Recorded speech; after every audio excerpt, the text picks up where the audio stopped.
fase aguda si vale el término de la enfermedad, y las fístulas anorectales vienen a ser la fase crónica de la enfermedad. ¿Qué son los abscesos anorectales? Como dice su nombre, son abscesos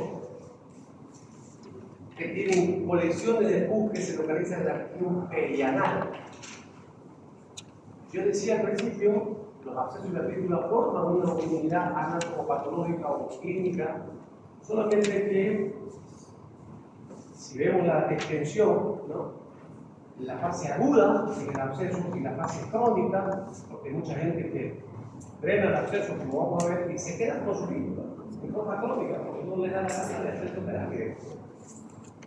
Entonces, debería ser una sola clínica, porque los abscesos, pues es una fase aguda y la fístula viene a ser la fase crónica.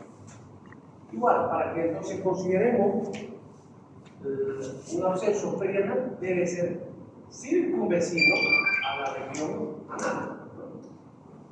Muchas veces, cuando aparece un absceso, la gente lo más lógico que piensa es que dice algo me picó o me senté en un lugar inadecuado. Y no hay nada más falso. Los abscesos perianales tienen origen en el lumen del intestino, que a través de unas criptas se infecta y viene a formarse el absceso. El problema es lo que ya vemos después en la parte externa. Y por eso uno dice, cree que fue consecuencia de una picadura.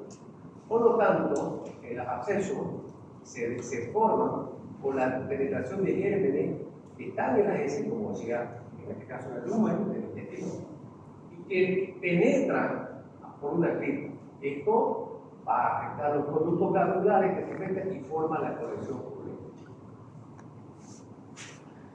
El esfínter anal interno viene a ser algo que evita que estos abscesos se vayan para arriba, o sea, por eso que tienden o decliven a drenar. ¿Cómo se clasifica? En los criptos glandulares o inespecíficos, que viene a ser el mayor porcentaje, el 90%, recuerdan el otro día cuando hablábamos de las fisuras, decíamos específicas e inespecíficas. Las inespecíficas también eran el mayor porcentaje, igual acá. De inespecíficas, porque nadie sabe en qué momento de nuestra vida un pedacito de ese fecal le podría inflamar o infectar una cripta, y esa cripta afecta a la glándula y ya está, se formó el absceso. Es inespecífico. Y es específico en un 10% porque se va a referir a patologías propias. Granuloma venérea, decía yo tuberculosis, ¿te acuerdas?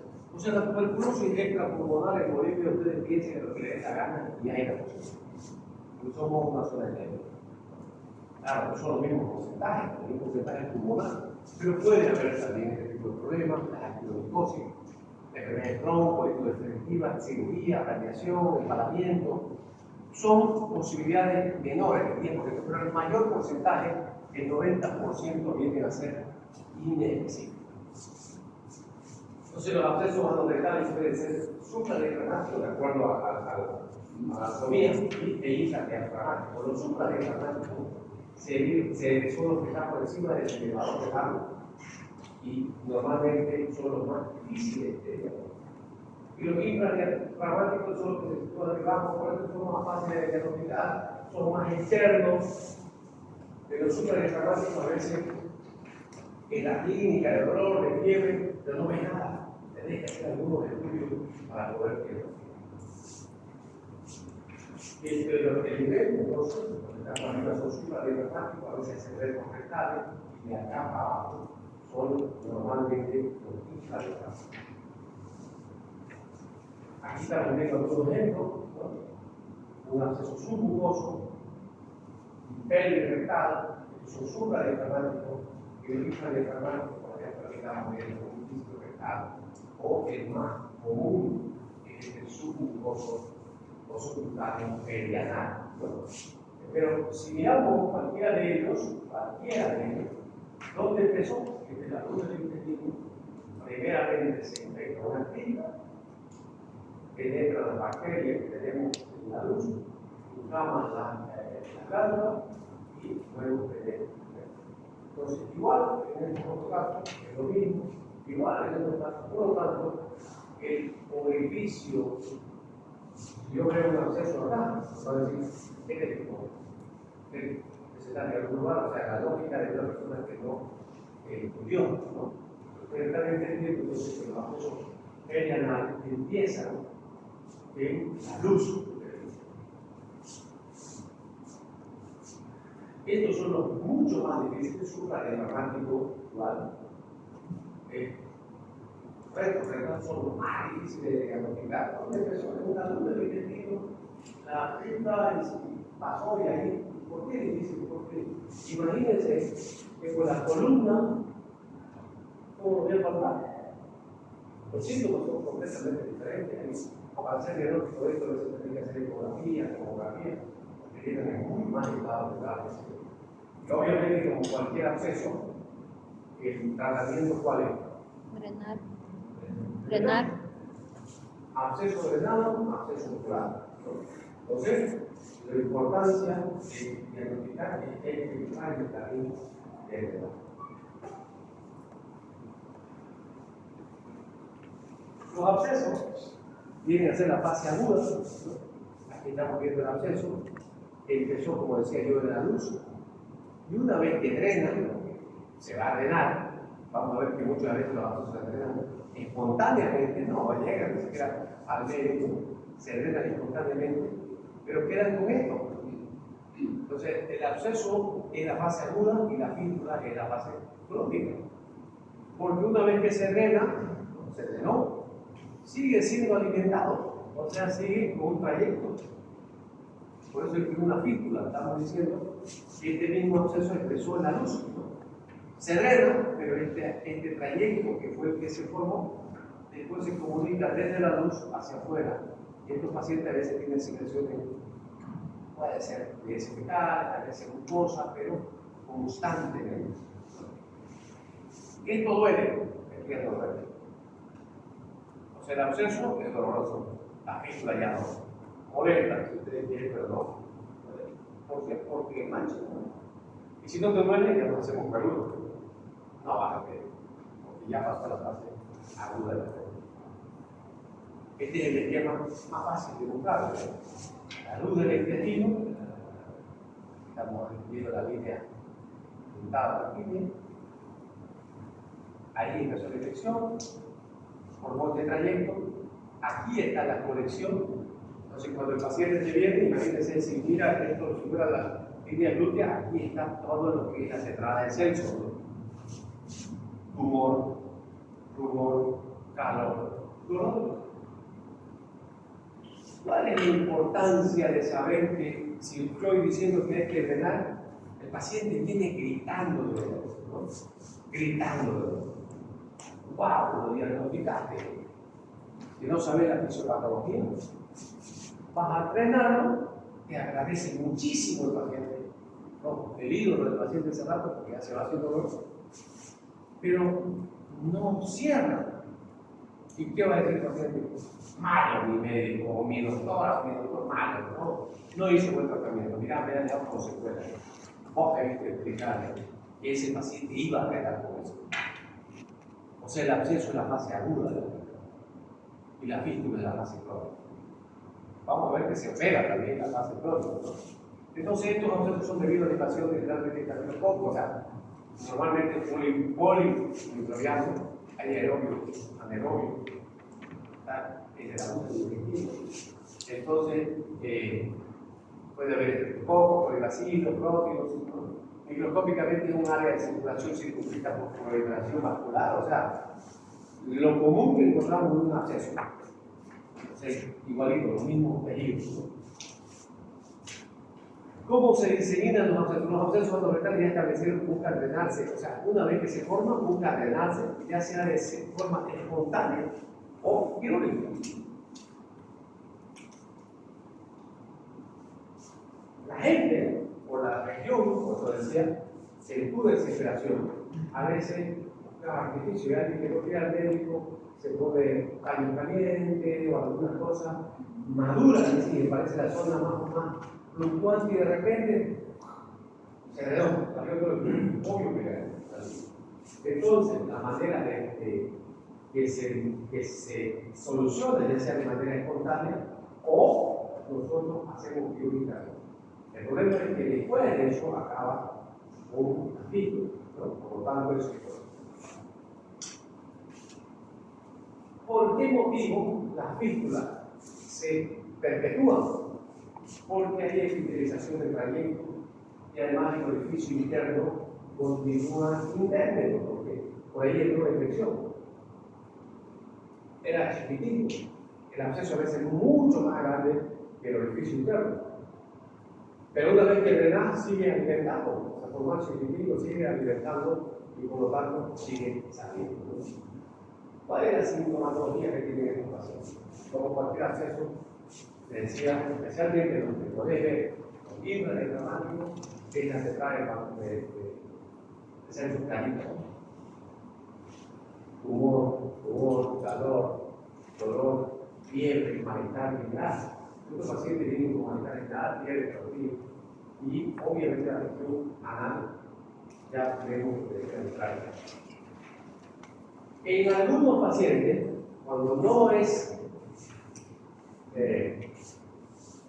están epidemizados, pueden inflamar los nervios duelos, que los pacientes a veces tienen dificultad para la admisión, tienen a veces problemas para la defecación, especialmente los suprainflamatorios, porque no lo estamos viendo, pero están afectando otros órganos en este caso, y por eso es lo que afecta la admisión.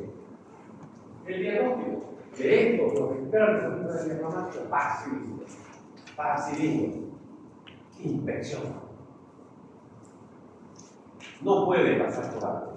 No puede pasar por alto. Yo tengo una bolita en la región perianal y me duele. Ah, sí, tómese ampicilina y muy mal de él. Hay que mirar. Deje que salga. No hay otra manera. Puede estar pasando usted otro tipo de patología. No, me da vergüenza. Ya. Si el paciente no tiene ningún problema, que ha hecho por ser una reunión íntima, siempre cuídense, creen en un ambiente adecuado, ingresen con una persona más que los ayude, con su familiar, con su enfermera o alguien de ustedes, pero siempre tienen. Por lo tanto, tiene infección, ¿no? Entonces vamos a ver la lesión. A la palpación es muy doloroso, está caliente. Cuando son mucosos, ahí tendríamos que hacer tacto rectal, ¿verdad? Y el paciente grita en el momento del tacto, porque cualquier absceso que vos toques no le grita al paciente. En los suprainflamatorios ya dijimos, es mucho más difícil. Estos pacientes se quejan, tienen fiebre, malestar general, pero no ven hasta de ser. No. Entonces, ahí ya tenés que utilizar otros métodos. Seguramente le pedimos un hemograma, leucocitosis con marcada discreción izquierda. No me dice ahorita la receta, absceso, tenés que buscar con estudios imaginológicos, ¿no? Entiendo. Este es típico. Paciente que llega con toda esa molestia y entonces ustedes dan infección, imposible que se piense. Claro, no dice, algo le picó. No, fue en la luz del intestino. Una cresta que hizo su trayecto y ahí está. Entonces, este ya está a punto incluso de drenarse solísimo. O sea, se dice que esto se puede drenar espontáneamente, significa solo, por sí solo, o que buscas anestesia local, le haces un cortecito, drenas y el paciente te regresa. Pero va a acabar con su fístula. Entonces, una forma, hay muchas otras formas.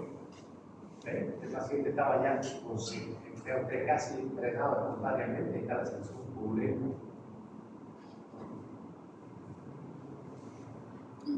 ¿Qué puede pasar? El paciente varón, especialmente diabético, una infección de este tipo mal tratada puede acabar en un síndrome de Fournier. Era un absceso perianal que acabar con esta interesante, ¿no? Porque son anaerobios. Entonces se diseminan, ¿no?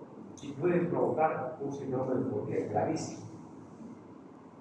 En los retos rectales decíamos el diagnóstico es más complicado porque no hay cómo se resuelve el cuadro de toxemia, pero tenés que utilizar ahí métodos auxiliares, ecografía o tomografía. El tratamiento, no hay duda, drenaje. ¿Podés ponerle analgésico? Sí, querés poner analgésico, lo puedo cerrar, pero no le va a solucionar el problema. Una vez hecho el absceso, te puede dar el mejor antibiótico y no va a mejorar. Tenés que hacerlo. Entonces, esto pueden, decía algunos se drenan solos, pero cuando ya te vienen a vos tenés que hacer una apertura y drenaje, ¿no? Los procesos iniciales cuando uno está tomado puede intentarse a veces el tratamiento expectante, es casi como una apendicitis. Alguien decía que la apendicitis habría tratamiento que algunos lados, algunas veces se han intentado hacer antibióticos de amplio espectro, pero no te tenés el proceso, o sea, al final vas a acabar, hermano, entonces ¿para qué vas a jugarte? Cuando es difícil que vos empecés, parece que va a tener un absceso. Probablemente si le das antibiótico, la verdad es que puede cubrirlo. Pero una vez instaurado ya no hay vuelta. Es drenaje, definitivamente. Entonces, lo más importante es el drenaje. Los abscesos perianales, entonces tratamiento de edición cutánea, los isquioanales de edición cutánea, o sea, vean ustedes, ya cuando son submucosos, entonces tenéis que hacer con anoscopía, o sea, tenéis que hacer anestesia raquídea, porque tenéis que ir hasta donde está el absceso. Y si es un mucoso, pues va a cortar la mucosa y se va a drenar a la luz del intestino. Pero cuando están por encima del supraelegador, a veces tienen que ser cirugías abdominales. Ahí vemos uno que esté rectal. No hay otra manera porque yo la externa. Claro, ahora, si no querés hacer una cirugía abierta, podrías utilizar la paroscopía o podrías utilizar también lo que se llama método por punción o de expulsión. O sea, porque al final, ¿qué estás haciendo? Drenando. O sea, podés utilizar eso. Son procedimientos quirúrgicos mínimamente invasivos. Pero igualito están buscando un drenaje. O sea, el mecanismo, el procedimiento puede ser diferente, pero lo que estás buscando es lo mismo. Por lo tanto, en los supradiafragmáticos debemos hacer inyecciones mediante con anestesia, digamos, de raquídea e ingresar hasta el lugar donde está el absceso. ¿No? Tenés que entrar a una cirugía y muchas veces cuando entras en una cirugía provocas peritonitis, porque provocas diseminación, o sea, la idea, por eso es el momento cruento posible. Pero si no lo drenas, te lo voy. La sepsis lo va a matar. ¿Qué complicaciones pueden tener estos pacientes? Especialmente los rectales. Infecciones sistémicas, pueden morir. Puede ser septicemia y morirse.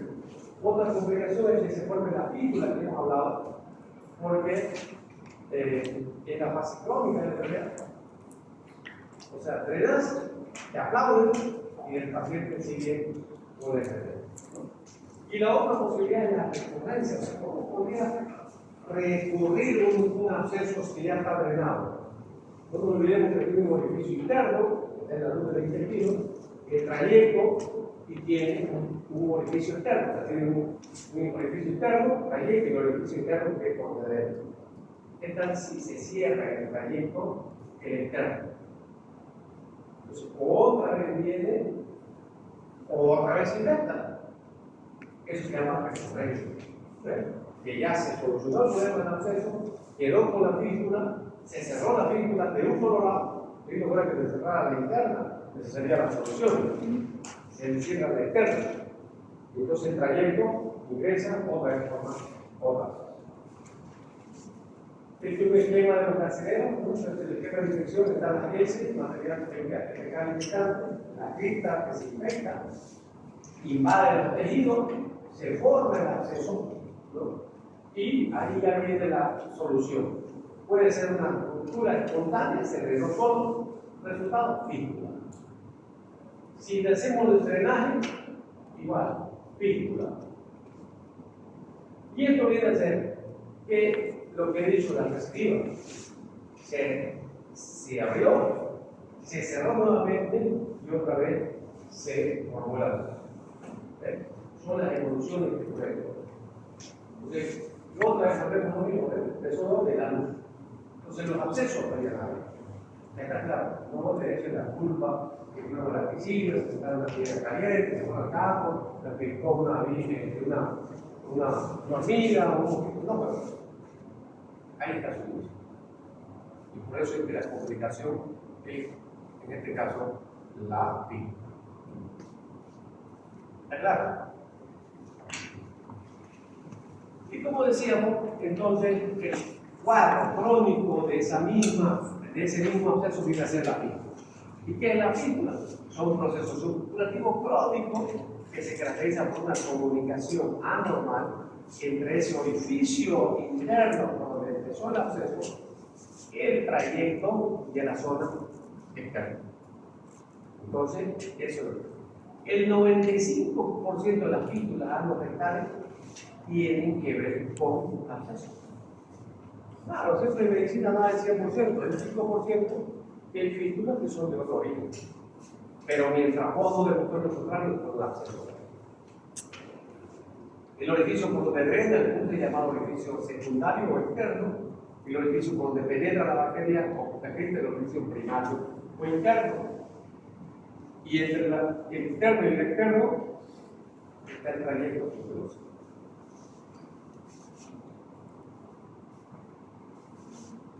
¿Se acuerdan del paciente que estaba con calor, rumor y dolor?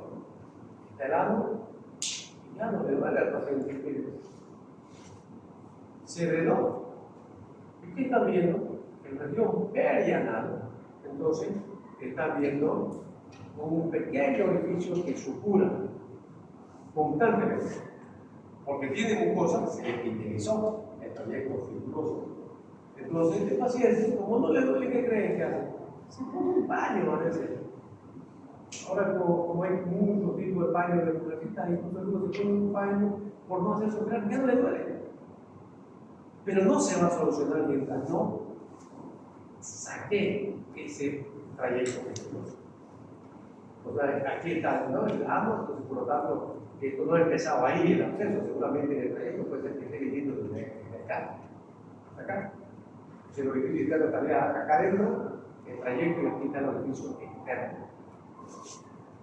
Varios ejemplos, otro paciente ya estaba preparado para la cirugía, incluso que está ya con campo, estaba por operar, ahí está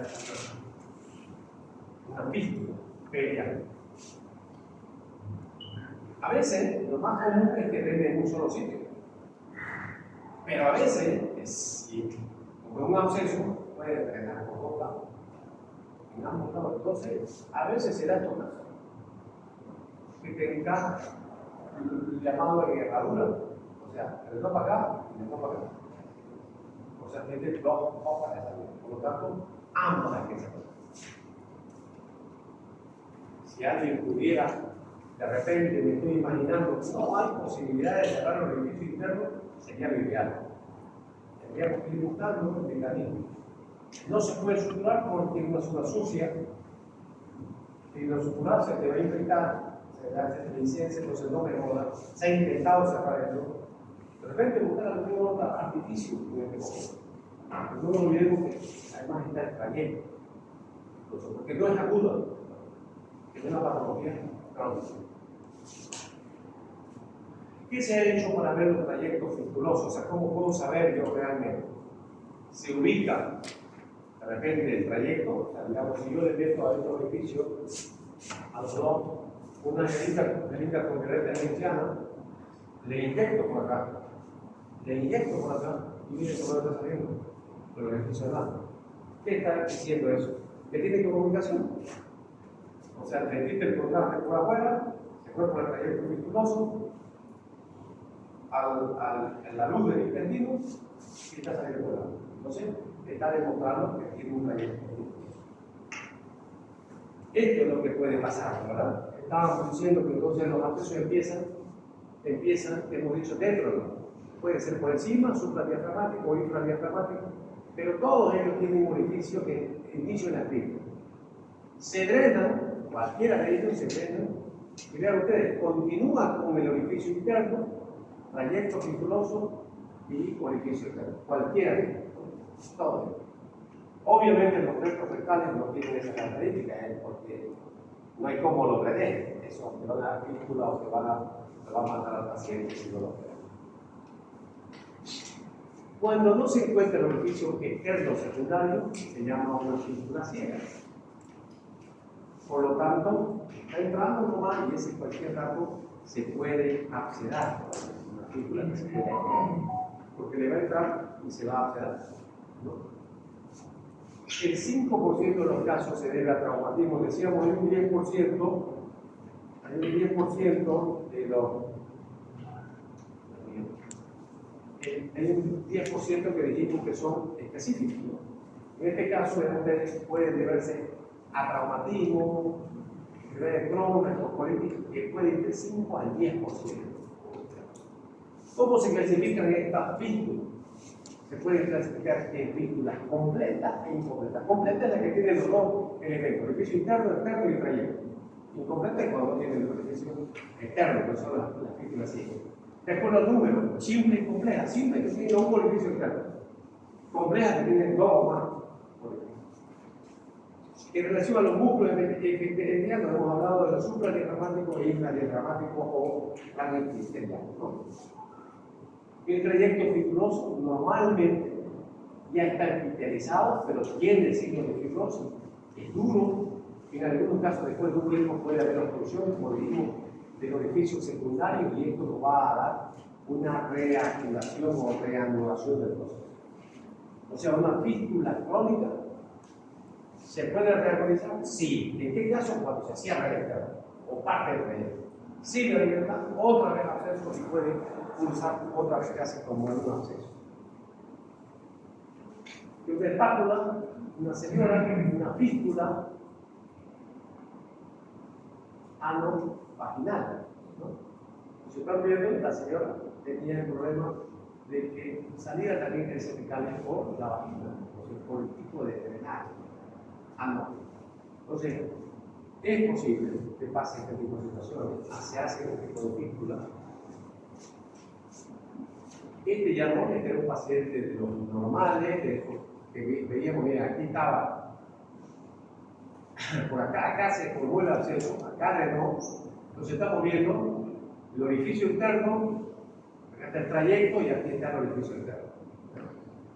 Entonces lo que se tiene que hacer es despechar, o sea, hacer una fistulotomía. Se corta por encima, o todavía el paciente está anestesiado, se curetea la fístula, el trayecto fistuloso, porque ya tiene fibrosis, tiene mucosa, y lo dejas abierto de aquí hasta acá. Y es tan noble esa zona que pronto se cierra, cicatriza sin ningún problema. O sea, cicatrización por segunda intención.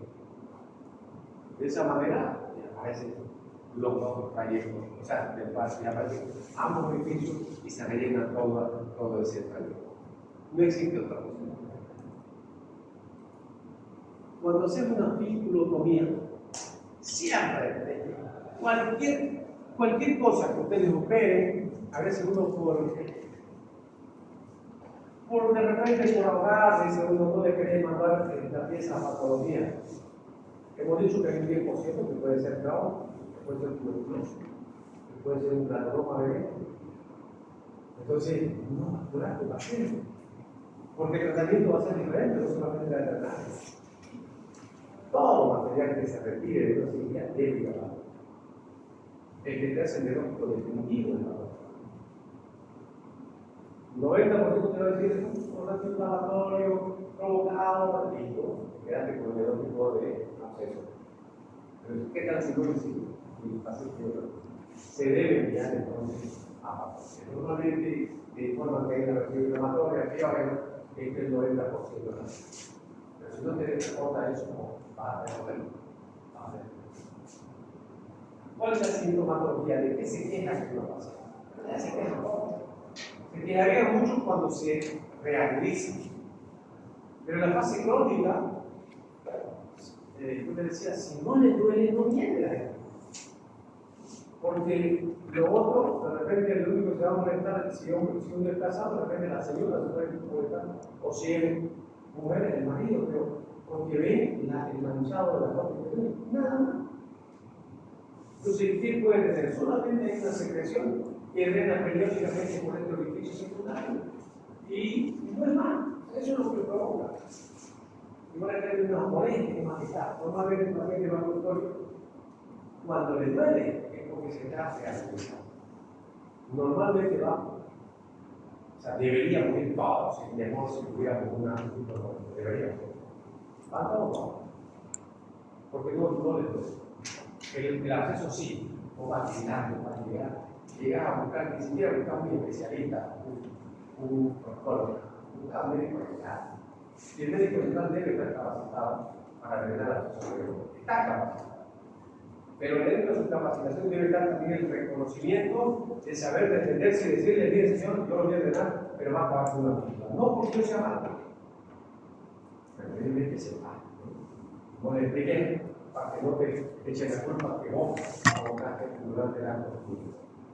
El diagnóstico igual es la infección. Infección y un poco de semiología. ¿Por qué? Porque si vos ves el orificio externo y decís, ¿usted tuvo alguna vez? Mira, tuve hace un año, tuve un absceso. A mí pasó. Te está ayudando el paciente. Ahora, ¿querés corroborar? Hacer una endoscopía, por último hacer una fistulografía, ¿no? Porque este trayecto fistuloso tiene un trayecto, entonces vos le podés meter contraste. El azul de metileno, ¿no? Es fácil, color nomás, ¿no? Pero si le metés contraste, ya sea hipaje, fluorografía, ¿no? Y le sacás radiografía, vas a poder ver todo el trayecto. Entonces, esa es la manera de hacer. Aquí no puedes hacer ecografía, no puedes hacer una cosa para ver el trayecto. El tratamiento es la fistulotomía.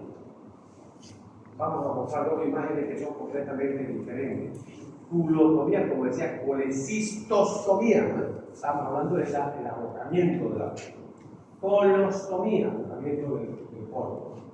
Fistulotomía es solamente el deslizamiento, la apertura del trayecto. Si digo fistulectomía, entonces es el pavo. Y vamos a ver por qué normalmente uno prefiere hacer fistulotomía, porque si lo haces entrar en profundidad, puedes afectar los músculos epiteliales. Entonces el tratamiento es la fistulotomía. Porque la fistulectomía, a pesar de que en una buena puede provocarte al final incontinencia, porque puede afectar con el fluido.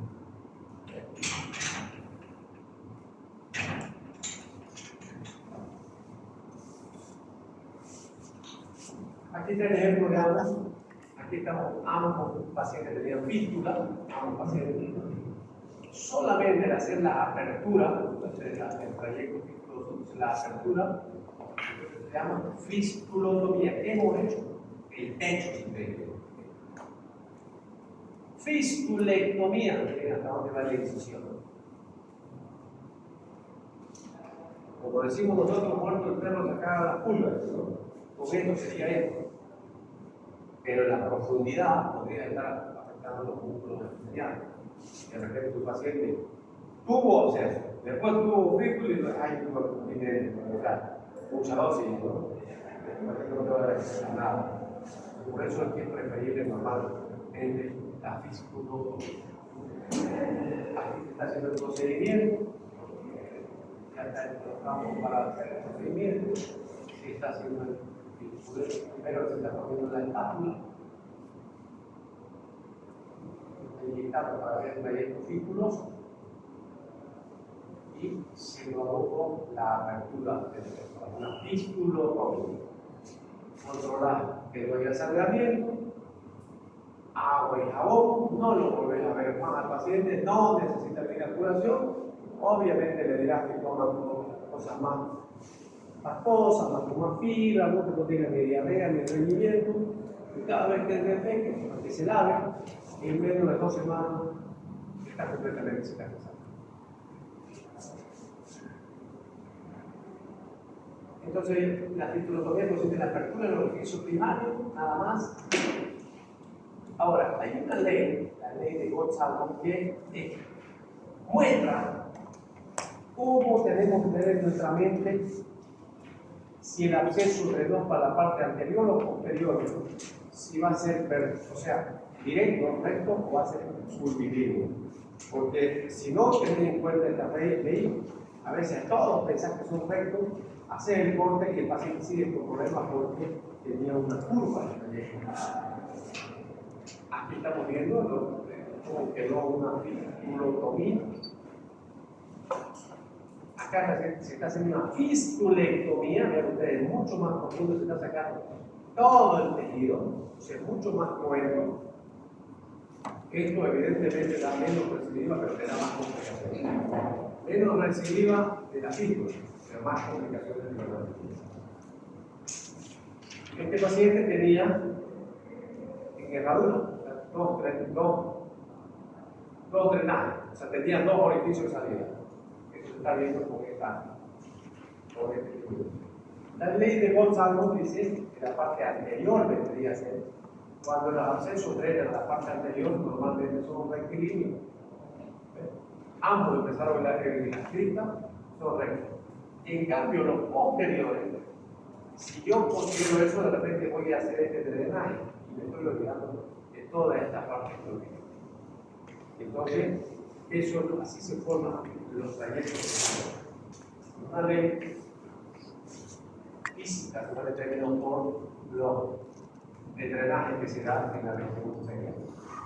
El mismo ejemplo, la de Gonzalo, todos los que son anteriores son rectos y todos los posteriores son curvilíneos. Pero aquí se puede iniciar el término de una curva. Todos son curvilíneos en la región superior. El postoperatorio, en los abscesos, nada. O sea, en el absceso no delante, no deberíamos dar antibióticos, pero dice que a veces los médicos utilizamos los antibióticos como ansiolíticos. Ansiolíticos para pacientes, no ansiolíticos para nosotros. Creer que va a mejorar más de lo que ya mejoró con su drenaje. No da cierta reactividad. Pero legalmente no debe haber otros países no. El mejor ejemplo de que a veces nosotros somos exagerados es lo que hacíamos en el COVID. En el COVID, si vos estabas en Europa, llevaban para el Santa y te mandaban a tu casa. ¿Por qué? Un problema viral. Y aquí también era viral. Pero aquí, ¿qué hacíamos de tratamiento? Le dábamos acitromicina, le dábamos vitamina, le dábamos paracetamol, o sea, le dábamos todo. Porque nosotros creíamos, y ninguno de ellos estaba haciendo nada. Alguien decía, en Estados Unidos había una discusión, estábamos en un coloquio de médicos, ¿no? Y dicen, no, nosotros aquí en Bolivia dio muy bien resultado la ivermectina, ¿no? Y decía un amigo que vive en Estados Unidos, decía médico, muy buen médico, que le dio decía, aquí muchos se están curando con teste. ¿Cómo es eso? Estaba como enfermo, pero tiene que mirar teste y tomando para el amor y no se curaba. Porque es un problema viral. Lo único que podía curarte es como antivírico. Y en estos casos, si yo tengo un paciente que tengo, no debería tomar ya lo verdad. Entonces, en los abscesos, drenado, analésico y chao. Pero en estos que tienen fístula, normalmente sí se debe dar antibiótico, porque hay un trayecto que estamos dejando abierto. Es un antibiótico que hace profiláctica. Y lo más importante es la dieta. Es decir, lo que le digo al paciente. Hay que darle una dieta plana, que tenga bastante fibra, para que no vaya en el futuro extremo. Evitar condimentos, no fumar, no tomar café, no tomar alcohol por la irritación que podría provocar. Lo mismo hablamos, ¿te acuerdas? Hablábamos de la hipocolectomía, de la enfermedad de 6 años mayor. Hay un aumento de la tensión. Entonces, y a veces el dolor que provoca esa situación. Por lo tanto, solamente dieta, antibiótico, analgésico, en pocos casos, a veces hay que hacer hidratación de cabalmente para evitar que el paciente tenga lastimia, ¿no? Fisura, ¿verdad? Ahora tenemos